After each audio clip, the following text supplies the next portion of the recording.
नमस्कार विद्यार्थी मित्रांनो, मी अपेक्षा पाटील तुम्हा सगळ्यांचं सूर्यकिरण अकॅडमी #कॉम्पिटिटिव्ह एक्झाम या एज्युकेशनल यूट्यूब चॅनलवर मनापासून स्वागत करते.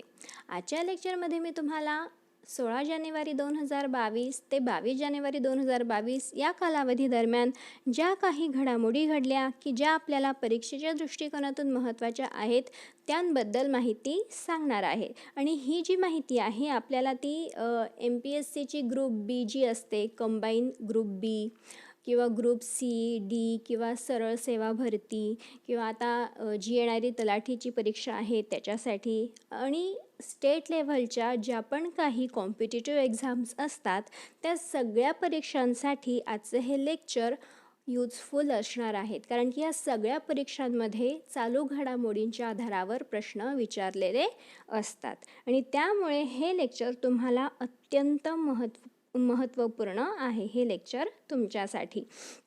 आणि आज मी तुम्हाला जे पण काही मुद्दे सांगणार आहे त्या मुद्द्यांवर आधारित सुरुवातीला काही प्रश्न विचारले आहेत. ते प्रश्न तुम्ही सोडवून बघायचा प्रयत्न करा. जर तुम्हाला त्या प्रश्नांची उत्तरं आलीत तर चांगली गोष्ट आहे आणि जर तुम्हाला त्या प्रश्नांची उत्तरं जमली नाहीत तरी टेन्शन घेऊ नका. आजचं हे जे लेक्चर आहे ते पूर्ण बघा, अजिबात स्किप करू नका. ह्या लेक्चरमध्ये तुम्हाला ह्या सुरुवातीच्या प्रश्नांचं सोल्युशन नक्की भेटेल आणि अजून काही एक्स्ट्राचे जे मुद्दे आहेत की ते तुम्हाला तुमच्या परीक्षेमध्ये फायदा करून देतील ते सुद्धा तुम्हाला या लेक्चरमधून माहिती पडतील. तुम्हाला त्या मुद्द्यांबद्दल सगळी माहिती होईल आणि याचा सगळा फायदा काय होईल की तुम्हाला तुमच्या परीक्षेमध्ये छान मार्क्स मिळतील आणि तुम्ही तुमची पोस्ट जी आहे जी तुम्ही मिळवायचं ठरवलं आहे ती पोस्ट तुम्हाला मिळेल. पण सर्वात आधी काय करा की तुम्ही आपल्या या यूट्यूब चॅनलवर जर नवीन असाल तर आपल्या या यूट्यूब चॅनलला सबस्क्राईब करा आणि शेजारील बेल आयकॉन प्रेस करून ऑल नोटिफिकेशन सेट करा, जेणेकरून मी यापुढे जे पण काही व्हिडिओ बनवेल, व्हिडिओ अपलोड करेल त्याचं नोटिफिकेशन तुम्हाला भेटेल. आणि आज मी तुम्हाला जे पण काही शिकवणार आहे त्याच्या जर तुम्हाला नोट्स हव्या असतील तुम्हाला रिव्हिजन करण्यासाठी तर आपलं टेलिग्राम चॅनल आहे, त्याचं नाव आहे सूर्यकिरण अकॅडमी #कॉम्पिटिटिव्ह एक्झाम. त्या टेलिग्राम चॅनलवर तुम्ही जॉईन होऊ शकता. त्यावर आज मी तुम्हाला जे पण काही शिकवणार आहे त्याच्या संबंधीच्या सगळ्या नोट्स तिथे उपलब्ध करून दिल्या जातील. वाटल्यास तर हा जो व्हिडिओ आहे ह्या व्हिडिओच्या खाली डिस्क्रिप्शन बॉक्समध्ये मी तुम्हाला आपल्या त्या टेलिग्राम चॅनलची लिंक शेअर करेल. तिथे जाऊन तुम्ही आपल्या या टेलिग्राम चॅनलला जॉईन होऊ शकता. चला तर मग कुठलाही वेळ वाया न घालवता आपण आजच्या लेक्चरला सुरुवात करूया. आणि सुरुवातीला मी प्रश्न विचारला आहे तो आहे, फोर्ब्सने 2021मध्ये सर्वाधिक कमाई करणाऱ्या महिला खेळाडूंची यादी जाहीर केली आहे. त्यानुसार PV सिंधू यांचा कितवा रँक आहे, त्या कितव्या स्थानी आहे. हा झाला आपल्या लेक्चरमधला पहिला प्रश्न. आणि ह्या प्रश्नासाठी आपल्याला 4 ऑप्शन्स दिलेत. त्याच्यातलं पहिलं ऑप्शन आहे पहिल्या स्थानी, दुसरं ऑप्शन आहे दुसऱ्या स्थानी, तिसरं ऑप्शन आहे 7व्या स्थानी आणि चौथं ऑप्शन आहे 10व्या स्थानी. आता आपण पुढचा प्रश्न बघू. तो आहे, जागतिक कसोटी क्रिकेटमधील तिसरा सर्वात यशस्वी कर्णधार कोण ठरलेलं आहे. ह्या प्रश्नासाठी पण आपल्याला खाली 4 ऑप्शन्स दिलेत. त्यातील पहिलं ऑप्शन आहे विराट कोहली, दुसरं ऑप्शन आहे MS धोनी, तिसरं ऑप्शन आहे रिकी पॉन्टिंग आणि चौथं ऑप्शन आहे रोहित शर्मा. आता आपण तिसरा प्रश्न बघू. तो प्रश्न आहे, हेनले पासपोर्ट इंडेक्स 2022 नुसार भारताची रँक डॅश डॅश आहे. भारताची रँक कितवी आहे. इथे आपल्याला 4 ऑप्शन्स दिलेत. त्यातील पहिलं ऑप्शन आहे 73वी रँक आहे, 82वी रँक आहे, 88वी रँक आहे की मग 83वी रँक आहे. आता आपण चौथा प्रश्न बघू. तो आहे, इलेक्ट्रिक बस सेवा सुरू करणारे देशातले पहिले राज्य कोणते. आणि इथे खाली आपल्याला 4 ऑप्शन्स दिलेत.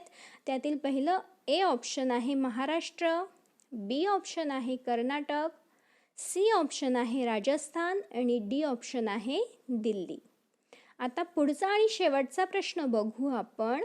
तो आहे सारथी हे एक ॲप आहे आणि हे सारथी नावाच्या मोबाईल ॲपचे अनावरण कोणी केले असा हा प्रश्न आहे. आणि ह्या प्रश्नासाठी आपल्याला खाली 4 ऑप्शन्स दिलेत. त्यातील पहिलं ए ऑप्शन आहे सेबी, दुसरं ऑप्शन आहे SBI, तिसरं ऑप्शन आहे HDFC आणि चौथं ऑप्शन आहे LIC. अशा प्रकारे हे झाले 5 प्रश्न. आता आपण आजच्या ॲक्च्युअल मुद्द्यांना सुरुवात करू. ज्या घडामोडी घडल्या 16 जानेवारी ते 22 जानेवारी 2022 दरम्यान त्या घडामोडींबद्दल माहिती मिळव. पहिला मुद्दा आहे फोर्ब्सने 2021मध्ये सर्वाधिक कमाई करणाऱ्या महिला खेळाडूंची यादी जाहीर केली आणि यात पहिल्या स्थानी आहे नाओमी ओसाका. ह्या टेनिसपटू आहेत आणि त्या कोणत्या देशाच्या आहेत? जपान या देशाच्या आहेत. दुसऱ्या स्थानी आहे सेरेना विल्यम्स आणि तिसऱ्या स्थानी आहे विनस विल्यम्स. आणि आपल्या ज्या भारताच्या ज्या PV सिंधू आहेत बॅडमिंटनपटू, त्यांची रँक 7वी आहे, त्या 7व्या स्थानी आहे आणि या भारताच्या आहेत PV सिंधू. त्या भारताच्या आहेत हे नव्याने सांगण्याची गरज नाही, त्यांना सगळेच जण अगदी ओळखतात. पुढचा मुद्दा बघू आपण. कुरुक्षेत्र विद्यापीठातील प्राध्यापक रघुवेंद्र तन्वर यांची जानेवारी 2022मध्ये भारतीय इतिहास संशोधन परिषदेच्या अध्यक्षपदी 3 वर्षांसाठी नियुक्ती करण्यात आलेली आहे. आणि हे जे भारतीय इतिहास संशोधन परिषद आहे त्याला इंग्लिशमधून म्हणतात Indian council of historical research. आणि हे जे Indian council of historical research जे आहे त्याची स्थापना कधी करण्यात आली होती? 27 मार्च 1972मध्ये. आणि काय उद्दिष्ट समोर ठेवून याची स्थापना करण्यात आली होती ICHRची? तर ऐतिहासिक संशोधनाला चालना देणे, ऐतिहासिक संशोधन जे असतं त्याला दिशा देणे आणि इतिहासाच्या वस्तुनिष्ठ व वैज्ञानिक लेखनाला प्रोत्साहन देणे हा उद्दिष्ट समोर ठेवून ह्या भारतीय इतिहास संशोधन परिषदेची स्थापना करण्यात आलेली होती. आता आपण पुढचा मुद्दा बघू, पुढची न्यूज बघू. ती आहे कचाई लिंबू महोत्सवाबद्दल. हा जो कचाई लिंबू महोत्सव आहे या महोत्सवाची 18वी आवृत्ती मणिपूरमध्ये नुकतीच सुरू झालेली होती. कधी? 16 जानेवारी 2022 दरम्यान. हा महोत्सव जो आहे कोणता? कचाई लिंबू महोत्सव. ह्या महोत्सवाचा उद्देश काय आहे? हा महोत्सव साजरा करण्यामागचा उद्देश काय आहे? तर लिंबू फळाला आणि लिंबू उत्पादकांना प्रोत्साहन देणे, लिंबू उत्पादन करणारे जे शेतकरी असतात त्यांना प्रोत्साहन देणे. आणि हा जो महोत्सव आहे 18वा तो कोणत्या संकल्पनेखाली साजरा करण्यात आला? 2022मध्ये त्याची संकल्पना काय होती की organic कचाई lemon for safe environment and rural transformation. ह्या थीमखाली 2022मध्ये हा कचाई लिंबू महोत्सव साजरा करण्यात आला. कुठे साजरा करण्यात आला हे पण आपल्याला माहिती हवं. आपल्या भारतातील उत्तर पूर्व भागात जे मणिपूर राज्य आहे त्या राज्यामध्ये साजरा करण्यात आला आणि ही 18वी आवृत्ती होती. ह्या लिंबूचं वैशिष्ट्य म्हणजे काय आहे की हा जो लिंबू आहे कचाई लिंबू, तर हा जो लिंबू आहे हा इतर लिंबूंपेक्षा त्याच्यामध्ये ॲस्कॉर्बिक ॲसिड जास्त प्रमाणात आहे. इतर जे लिंबू असतात त्यांच्यामध्ये पण ॲस्कॉर्बिक ॲसिड असतंच, पण ॲज कम्पेअर टू इतर लिंबू ह्या लिंबूमध्ये ॲस्कॉर्बिक ॲसिडचं प्रमाण जे असतं ते जास्त असतं. आणि हा जो मणिपूरचा कचाई लिंबू आहे याला GI टॅगसुद्धा देण्यात आलेलं आहे. ही गोष्ट पण आपल्याला परीक्षेच्या दृष्टिकोनातून माहिती हवी. आता आपण पुढचा मुद्दा बघू. तो आहे दरवर्षी 16 जानेवारी हा दिवस राष्ट्रीय स्टार्टअप दिवस म्हणून साजरा करण्याची घोषणा आपल्या भारताचे पंतप्रधान नरेंद्र मोदी यांनी घोषित केलेली आहे. म्हणजे 16 जानेवारी हा जो दिवस आहे तो यापुढेपासून 2022 वर्षापासून काय म्हणून साजरा करण्यात येईल की राष्ट्रीय स्टार्टअप दिवस. हा जो आपण म्हणजे आपल्या भारताचे जे पंतप्रधानांनी ठरवलेलं आहे की 16 जानेवारी हा दिवस राष्ट्रीय स्टार्टअप दिन म्हणून साजरा करावा, तर तो साजरा करण्यामागचा उद्देश काय ठेवण्यात आलेलं आहे, तर ते ठेवण्यात आलेलं आहे स्टार्टअप्स संस्कृती जी आहे. तर ही जी स्टार्टअप संस्कृती आहे ही देशाच्या कानाकोपऱ्यात आणि तळागाळात पोहोचावी म्हणून हा जो दिवस आहे तो साजरा करण्याचं ठरवण्यात आलेलं आहे. आता आपण पुढची न्यूज बघू, ती आहे विराट कोहली यांच्याबद्दल. विराट कोहली हे जे आहेत यांनी कसोटी संघाचे कर्णधार पद सोडण्याचा म्हणजे कॅप्टन्सी सोडण्याचा निर्णय घेतलेला आहे. कोणत्या पद्धतीचं कर्णधार पद? कसोटी संघाचं म्हणजे कसोटी क्रिकेट जे असतं त्याचं कर्णधार पद सोडण्याचा निर्णय हा विराट कोहली यांनी घेतलेला आहे. आणि दक्षिण आफ्रिकेविरुद्ध कसोटीत भारताचा 2-1 असा पराभव झाला होता आणि त्यानंतर हा जो निर्णय आहे तो विराट कोहली यांनी घेतलेला आहे. आपल्याला असा पण प्रश्न विचारला जाऊ शकतो की हा जो निर्णय घेतला तर हा निर्णय घेण्यामागचं कारण काय होतं की त्यांनी कोणत्या देशासोबत मॅच हारले म्हणून हा निर्णय घेतला. तर आपल्याला हे माहिती हवं की ते दक्षिण आफ्रिकेविरुद्ध कसोटीमध्ये पराभूत झाले होते. आपल्या भारताची टीम पराभूत झाली होती. त्याच्यानंतर हे जे विराट कोहली आहे यांनी कसोटी संघाचे कॅप्टन्सी सोडण्याचा निर्णय घेतलेला होता. MS धोनींनी 2014 कसोटी संघाचे कर्णधार पद सोडले होते आणि त्याच्यानंतर मग 2015 पासून हे जे विराट कोहली होते त्यांनी कॅप्टन्सी स्वीकारलेली होती. आता आपण बघू जागतिक कसोटी क्रिकेटमधील तिसरा सर्वात यशस्वी कर्णधार म्हणून कोण ठरलेलं आहे? विराट कोहली ठरलेले आहेत. जागतिक स्तरावर जी कसोटी क्रिकेट खेळली जाते तर त्याच्यामध्ये आतापर्यंत तिसरे सर्वात यशस्वी कर्णधार कॅप्टन म्हणून कोण ठरले आहेत? तर आपल्या भारताचे विराट कोहली यांनी एकूण 68 सामने खेळले होते. म्हणजे 68 सामन्यांमध्ये त्यांनी कॅप्टन्सी केलेली होती आणि 68 सामन्यांपैकी त्यांनी 40 सामने भारताला जिंकवून दिलेले होते. आता तर आपण हे बघितलं की कसोटी क्रिकेटमध्ये तिसरे सर्वात यशस्वी कर्णधार तर विराट कोहली होते, पण पहिले आणि दुसरे कोण होते हे पण आपल्याला माहिती हवं. तर पहिले यशस्वी कर्णधार होते दक्षिण आफ्रिकेचे ग्रॅमी स्मिथ. त्यांनी एकूण 53 कसोटी सामने जिंकवून दिले होते त्यांच्या देशाला. विराट कोहली यांनी किती जिंकवून दिले होते? 40. तर जे पहिल्या स्थानी आहेत ग्रॅमी स्मिथ जे दक्षिण आफ्रिकेचे आहेत त्यांनी एकूण 53 सामने जिंकवून दिले होते आणि दुसरे आहेत ऑस्ट्रेलियाचे रिकी पॉन्टिंग यांनी त्यांच्या देशाला 47 कसोटी सामने जिंकवून दिलेले होते. आता आपण पुढची न्यूज बघू, ती आहे जागतिक बँक समूह आणि ग्राहक तंत्रज्ञान संघटनेकडून देण्यात येणारा global women's health tech award जाहीर करण्यात आलेला होता. हा जो पुरस्कार आहे तो Niramai health analytics private limited आणि InnAccel technologies private limited यांना जाहीर झालेला आहे.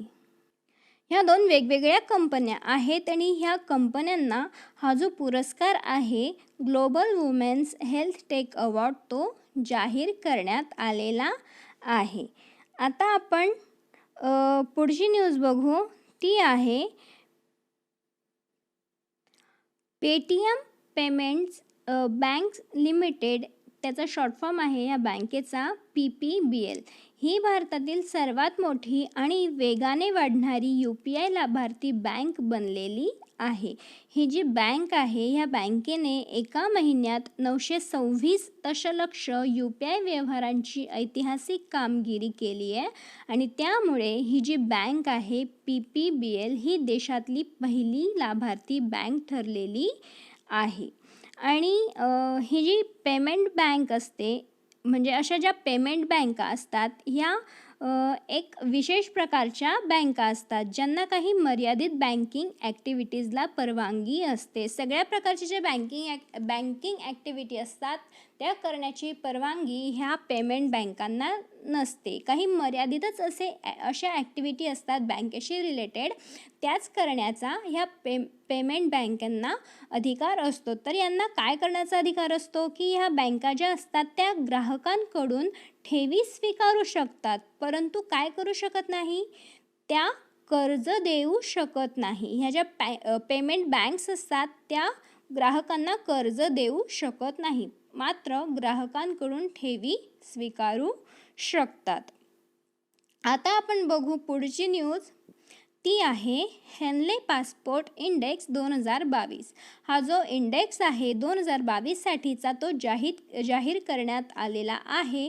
आणि हा जो इंडेक्स आहे तो international air transport association IATA माहितीच्या आधारावर तयार केलेला असतो. हा जो अहवाल आहे हा जो इंडेक्स आहे तो ह्या IATA माहितीच्या आधारावर तयार केलेला असतो.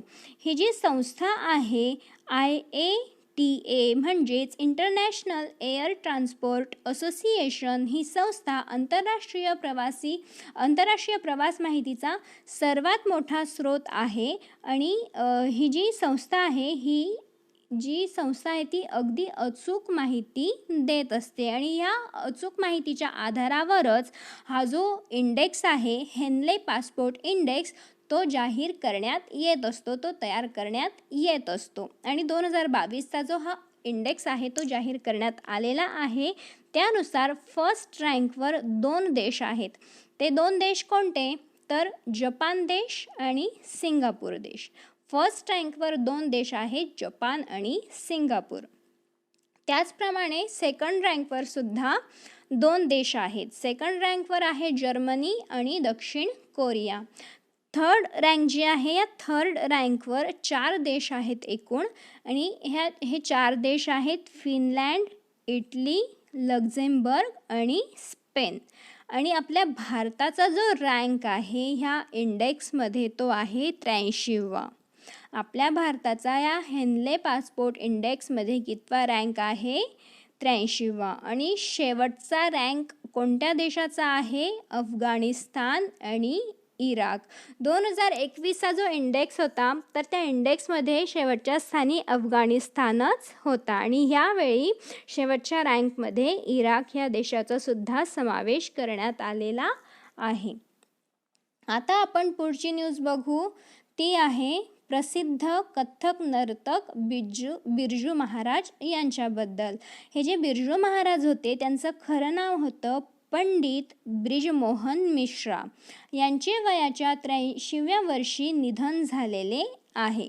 आणि यांचा जन्म कधी झाला होता 4 फेब्रुवारी 1938मध्ये. ते जे होते ते लखनौ घराण्याचे होते आणि ते नर्तक असण्याबरोबरच शास्त्रीय गायकही होते. देवदास, देड इश्किया, उमराव जान, बाजीराव मस्तानी यांसारखे जे चित्रपट होते ह्या चित्रपटांमध्ये त्यांनी नृत्य दिग्दर्शनाचं काम केलेलं होतं. हे जे गाजलेले चित्रपट आहेत त्यांच्यामध्ये त्यांनी नृत्य दिग्दर्शनाचं काम केलेलं होतं. त्यामुळे ह्या ब्रिजमोहन मिश्रा जे होते पंडित ब्रिजमोहन मिश्रा त्यांच्यावर आपल्याला प्रश्न विचारण्याची शक्यता जास्त आहे. त्यामुळे हा जो मुद्दा आहे तो तुम्ही नीट समजून घ्या, लक्षात घ्या. आणि मी हे जे ह्या संबंधीचे ज्या नोट्स आहे त्या मी तुम्हाला देणार आहे त्याचं पण तुम्ही रिव्हिजन करत चला. याचा फायदा तुम्हाला परीक्षेमध्ये होईलच. सत्यजित रे यांचा जो चित्रपट होता शतरंज के खिलाडी, ह्या चित्रपटातही त्यांनी संगीत दिलं होतं. हा जो चित्रपट होता शतरंज के खिलाडी, तो कोणाचा होता? सत्यजित रे यांचा. ह्या चित्रपटातील जे संगीत होतं त्या म्हणजे ह्या चित्रपटातील जे म्युझिक होतं ते यांनी दिलेलं होतं. कोणी? ह्या पंडित ब्रिजमोहन मिश्रा यांनी. बनारस हिंदू विद्यापीठाने आणि खैरागड विद्यापीठाने त्यांना मानद डॉक्टरेट पदवी दिलेली होती. हा मुद्दा पण परीक्षेच्या दृष्टीने महत्त्वाचा आहे. आयोग आपल्याला असाही प्रश्न विचारू शकतो की हे जे पंडित ब्रिजमोहन मिश्रा होते त्यांना कोणत्या विद्यापीठाने डॉक्टरेट पदवी दिलेली होती. त्यामुळे हे जे 2 विद्यापीठे आहेत की ज्या विद्यापीठांनी यांना डॉक्टरेट पदवी दिली होती त्या विद्यापीठांची नावं तुम्हाला माहितीच हवी. पहिलं म्हणजे हे बनारस हिंदू विद्यापीठ आणि दुसरं म्हणजे खैरागड विद्यापीठ. या 2 विद्यापीठांनी त्यांना मानद डॉक्टरेट पदवी दिलेली होती. आता हे जे पंडित होते यांना कोणकोणते पुरस्कार मिळाले हेही आपल्याला माहिती हवं. याच्या आधारावर पण आपल्याला आयोग प्रश्न विचारू शकतो. त्यांना पद्मविभूषण हा पुरस्कार पण मिळालेला आहे. तो मिळालेला आहे त्यांना 1983 मध्ये. त्यांना संगीत नाटक अकादमी पुरस्कार पण मिळाला आहे. त्यांना कालिदास सन्मान मिळाला आहे. त्यांना राष्ट्रीय चित्रपट पुरस्कारही मिळालेला आहे. आणि विश्वरूपम या चित्रपटातील नृत्य दिग्दर्शनासाठी त्यांना हा जो राष्ट्रीय चित्रपट पुरस्कार होता तो मिळालेला होता. त्यांना राष्ट्रीय चित्रपट पुरस्कार कुठल्या चित्रपटातील नृत्य दिग्दर्शनासाठी मिळाला होता? विश्वरूपम. आणि त्यांना हा जो राष्ट्रीय चित्रपट पुरस्कार आहे तो कोणत्या साली मिळाला होता? तो मिळाला होता त्यांना 2012 साली. आणि त्यांना अजून फिल्मफेअर पुरस्कार जो आहे फिल्मफेअर अवॉर्ड तो पण मिळालेला होता. तो कधी मिळालेला होता? 2016 साली. आणि कशासाठी? कोणत्या गाण्याच्या नृत्य दिग्दर्शनासाठी? तर ते मोहे रंग दो लाल. आणि हे जे गाणं आहे ते कोणत्या चित्रपटातील आहे? बाजीराव मस्तानी या चित्रपटामधील. आता आपण पुढची न्यूज बघू. ती आहे भारत आणि रशिया यांच्या दरम्यान पासेक्स नावाचा नौदल युद्ध अभ्यास नुकताच पार पडला. जानेवारी 2022 मध्ये भारत आणि रशियामध्ये पासेक्स नावाचा युद्ध सराव पार पडला. पण हा युद्ध सराव आहे तो कोणत्या दलामध्ये पार पडला हे पण आपल्याला माहिती हवं. तो नौदलामध्ये पार पडला की वायुदलामध्ये की लष्करी दलामध्ये पार पडला? तर हा पासेक्स नावाचा जो युद्ध सराव आहे तो नौदलादरम्यान पार पडला. कोणते 2 देश तेही माहिती हवे? भारत आणि रशिया.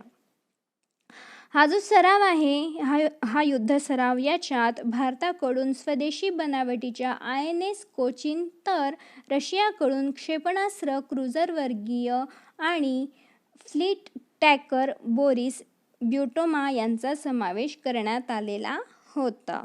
एवढी माहिती तुम्हाला ह्या न्यूजबद्दल या पासेक्स नौदल युद्ध सरावाबद्दल माहिती पाहिजे जी 2022 मध्ये पार पडला होता.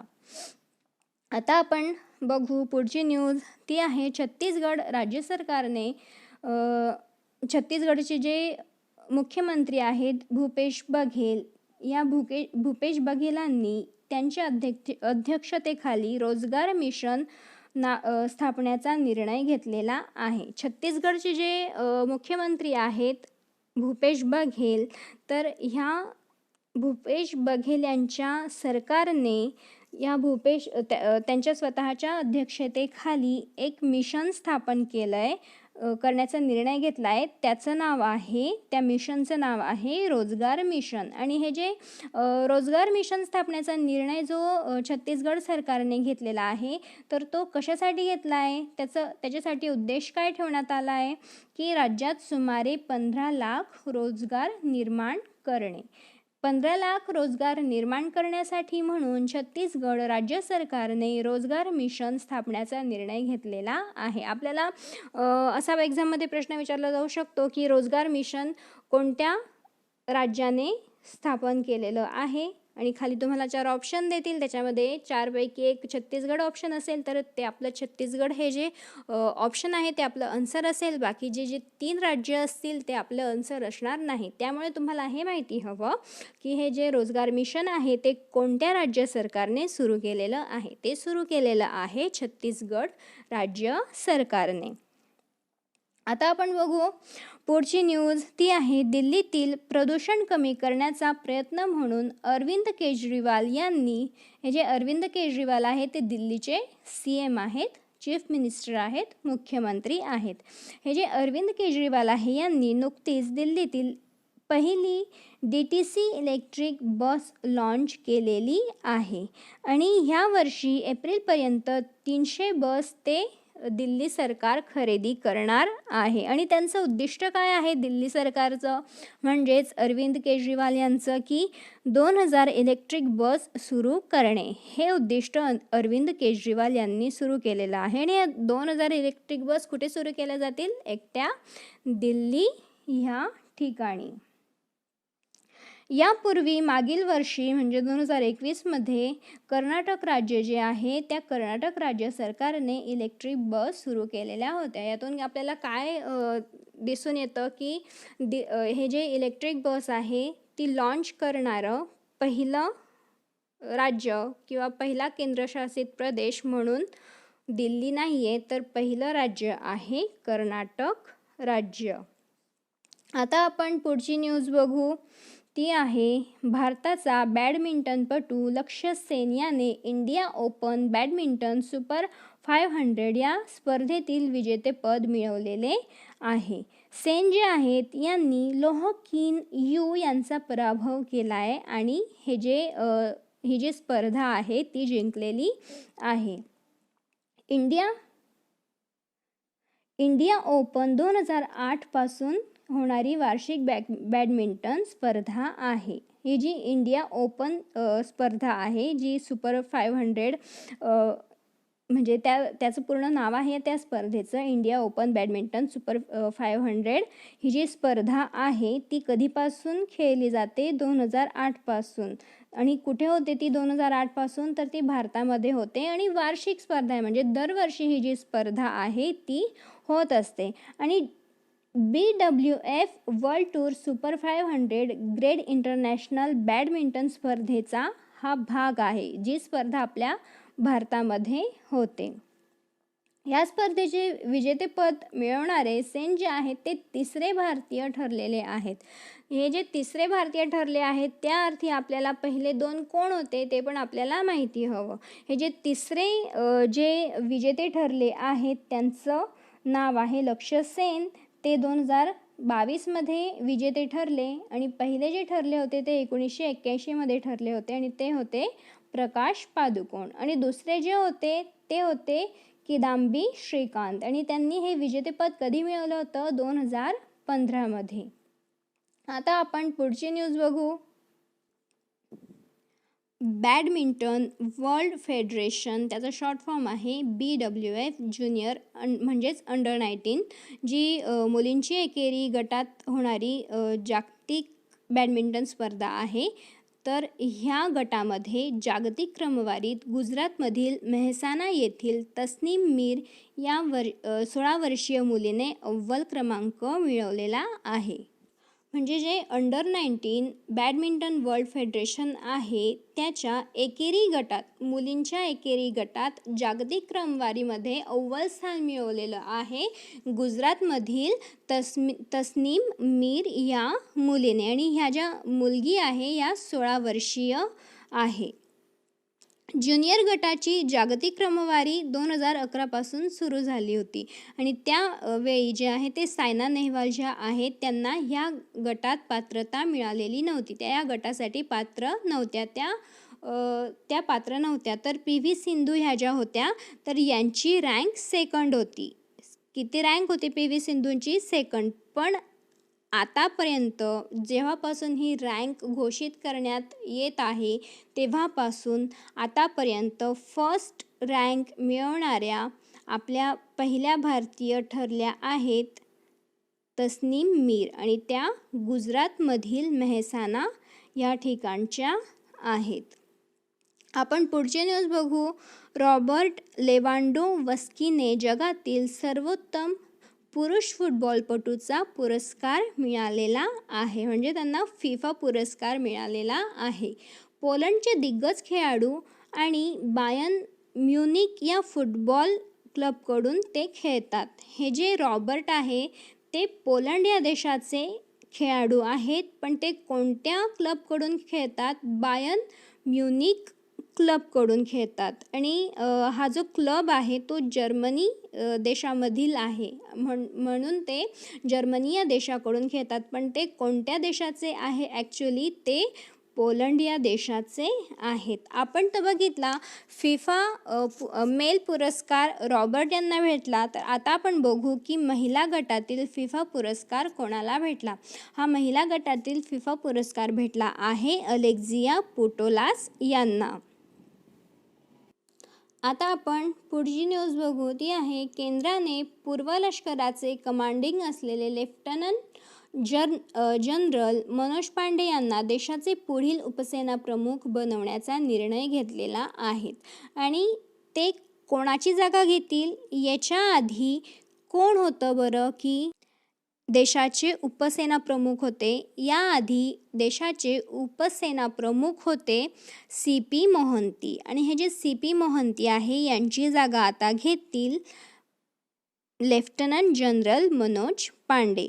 आता आपण पुढची न्यूज बघू. ती आहे सानिया मिर्झा यांनी, ज्या टेनिसपटू आहेत, यांनी निवृत्तीची घोषणा केलेली आहे. त्यांचा अखेरचा जो गेम होता तो 2022मध्ये त्या खेळल्या होत्या आणि 2022मधील ऑस्ट्रेलियन ओपन जी होती त्यामध्ये त्या खेळलेल्या होत्या. एकूण 4 ग्रँड स्लॅम्स असतात, त्याच्यापैकी ही जी ऑस्ट्रेलियन ओपन होती ती ह्या 2022च्या ऑस्ट्रेलियन ओपनमध्ये ह्या ज्या सानिया मिर्झा आहेत त्यांनी त्यांचा शेवटचा गेम खेळलेला आहे.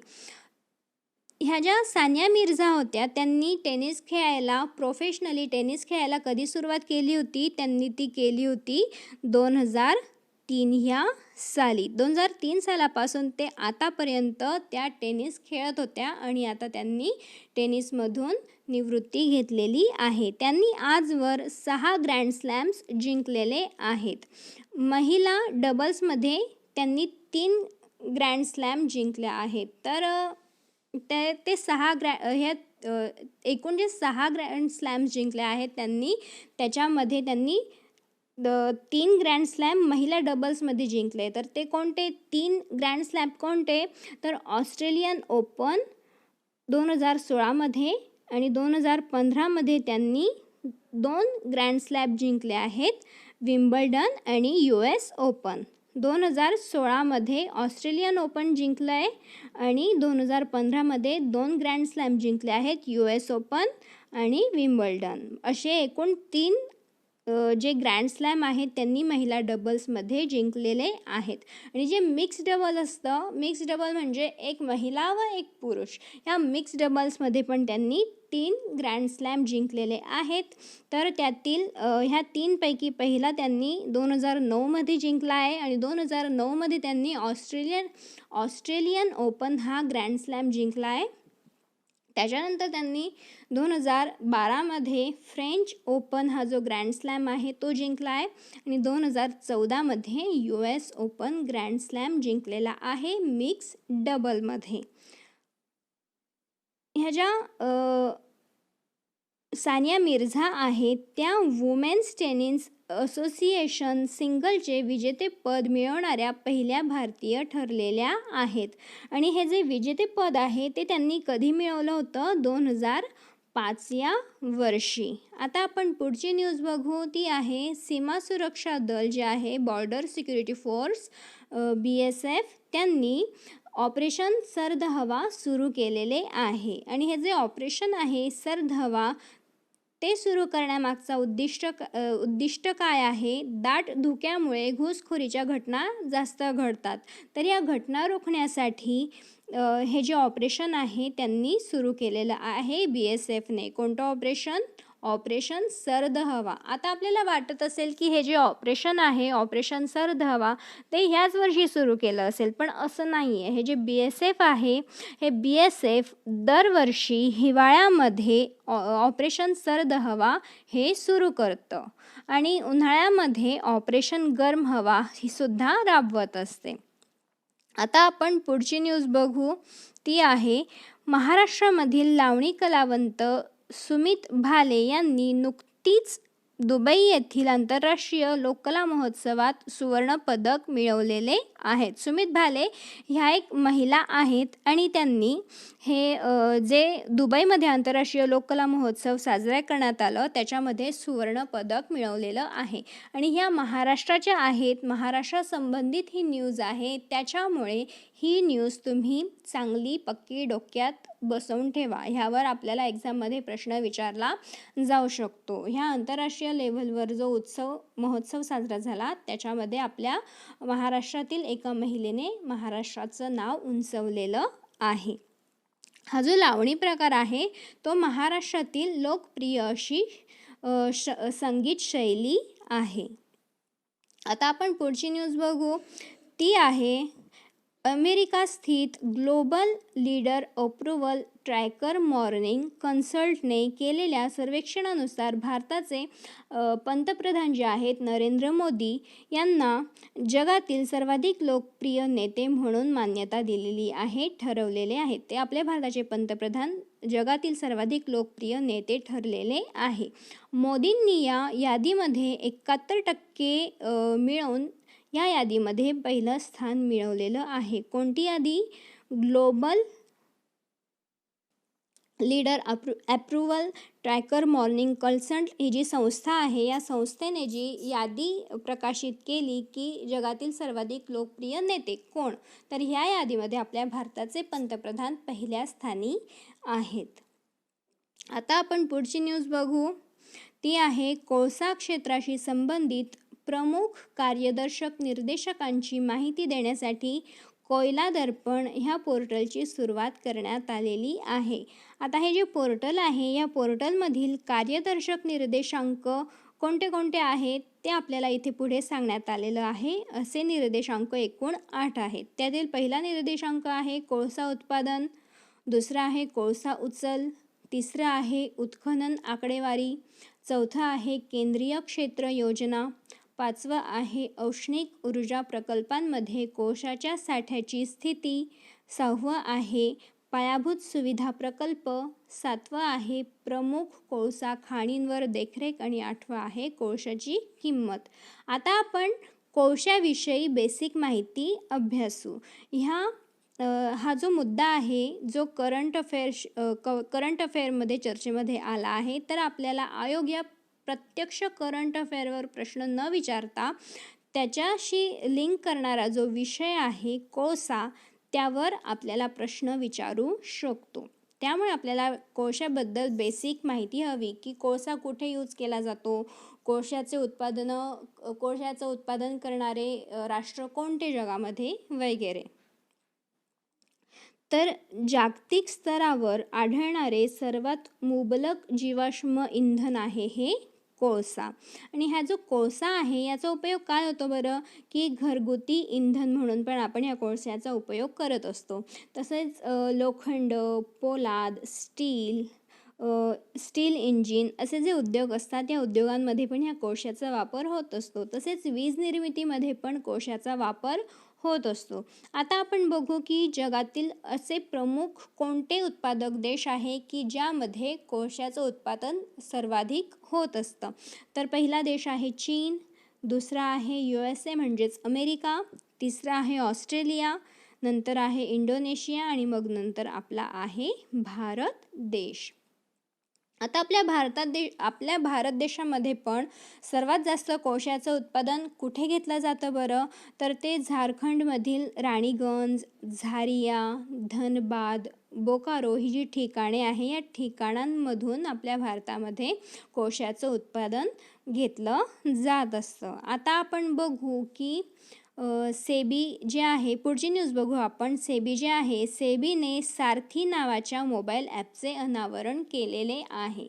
आपल्याला एक्झाममध्ये या सेबीचा फुल फॉर्म पण विचारला जाऊ शकतो आणि ह्या सेबीचं फुल फॉर्म आहे securities and exchange board of India. ह्या security and exchange board of इंडियाने सारथी नावाचं मोबाईल ॲपचं अनावरण केलेलं आहे आणि उद्देश काय ठेवण्यात आलेला आहे की गुंतवणूकदार जे असतात तर त्या गुंतवणूकदारांना सिक्युरिटी मार्केटबद्दल अचूक ज्ञान देऊन सक्षम करणे. आता आपल्याला आयोग जो आहे तो डायरेक्ट ह्या ॲपवर प्रश्न न विचारता ह्या न्यूजशी रिलेटेड आपल्याला इकॉनॉमिक्समध्ये प्रश्न विचारू शकतो. इकॉनॉमिक्समधील सेबी ह्या संस्थेबद्दल की ह्या संस्थेची स्थापना कधी झाली वगैरे वगैरे. आणि हे जे ॲप आहे सारथी ॲप ते सध्या 2 भाषांमध्ये अवेलेबल आहे, ते म्हणजे हिंदी आणि इंग्लिश. आता आपण बघू सेबीबद्दल. सेबी ही जी संस्था आहे ती भारतातील भांडवली बाजारावर नियंत्रण ठेवणारी सर्वोच्च संस्था आहे. जिची स्थापना 12 एप्रिल 1988 मध्ये करण्यात आली होती आणि ती एक अवैधानिक संस्था म्हणून स्थापण्यात आली होती. आणि ही जी संस्था स्थापन करण्यात आली होती सेबी, ती कोणाच्या शिफारसीवरून स्थापन करण्यात आली होती? GS पटेल यांच्या शिफारसीवरून ही जी सेबी संस्था आहे ती स्थापन करण्यात आली होती. आणि ती सुरुवातीला अवैधानिक संस्था होती, पण नंतर तिला 31 मार्च 1992 मध्ये स्वायत्त दर्जा देऊन वैधानिक दर्जा पण देण्यात आलेला होता. कधी? 31 मार्च 1992 मध्ये. आणि मग 1998ला काय झालं? एप्रिल 1998ला भारत सरकार जे आहे, आपल्या भारत सरकारने ह्या सेबीला संपूर्ण भांडवली बाजाराचा नियंत्रक म्हणून घोषित केले होते. आणि हे जे सेबी आहे, ह्या सेबीचं हेडक्वार्टर मुख्यालय कुठे आहे? आपल्या महाराष्ट्रातील मुंबई या ठिकाणी. आणि हे जे सेबी आहे याचे विभागीय कार्यालये सुद्धा आहेत आणि ते कुठे आहे? कलकत्तामध्ये, दिल्लीमध्ये आणि चेन्नईमध्ये या 3 ठिकाणी या सेबीचे विभागीय कार्यालय आहेत. ही गोष्ट पण तुम्ही लक्षात ठेवू शकता. आता आपण पुढची न्यूज बघू, ती पण आहे महाराष्ट्राबद्दल. त्यामुळे तुम्हाला ही न्यूज पण पक्की डोक्यात ठेवायची आहे. ती आहे 26 वर्षीय पवन यादव जे आहेत हे महाराष्ट्रातील पहिले तर देशामधील दुसरे ट्रान्सजेंडर वकील ठरलेले आहेत. महाराष्ट्र आणि गोवा बार काउन्सिल जे आहे ह्या महाराष्ट्राचे आणि गोवा बार काउन्सिलमध्ये त्यांचं नुकतंच रजिस्ट्रेशन झालेलं आहे. आणि ते कुठे वकील म्हणून, ॲडव्होकेट म्हणून काम करणार आहे? मुंबईमधील बोरीवली आणि दिंडोशी कोर्टामध्ये ते ॲडव्होकेट म्हणून काम करणार आहे. ही गोष्ट पण तुम्हाला माहिती हवी की ते ॲडव्होकेट म्हणून कुठे काम करणार आहेत. आता तुम्ही हे बघितलं की महाराष्ट्रातील पहिले आणि देशातील दुसरे व्यक्ती पवन यादव आहेत की जे ट्रान्सजेंडर आहेत आणि ते वकिली करणार आहेत. तर देशातील पहिले असे ट्रान्सजेंडर वकील कोणते आहेत? त्यांचं नाव कोणतं आहे? ते कुठून बिलॉंग करतात? हे पण तुम्हाला माहिती हवं. तर ते आहेत त्या भारतातील पहिल्या ट्रान्सजेंडर वकीलचं नाव आहे सत्यार्थी शर्मिला आणि या आहेत तमिळनाडूमधील चेन्नई येथील त्या आहेत. आणि त्यांनी 2018 मध्ये वकिली व्यवसायाला सुरुवात केलेली होती. इथे आपण अशा प्रकारे बघितले की 16 जानेवारी आणि 22 जानेवारीमध्ये ह्या कालावधी दरम्यान कोणते असे मुद्दे घडले की कोणत्या अशा घडामोडी घडल्या की आपल्याला एक्झामच्या दृष्टीने महत्त्वाच्या आहेत. ही जी सगळी माहिती आहे ही सगळी A to Z माहिती अगदी महत्त्वाची आहे.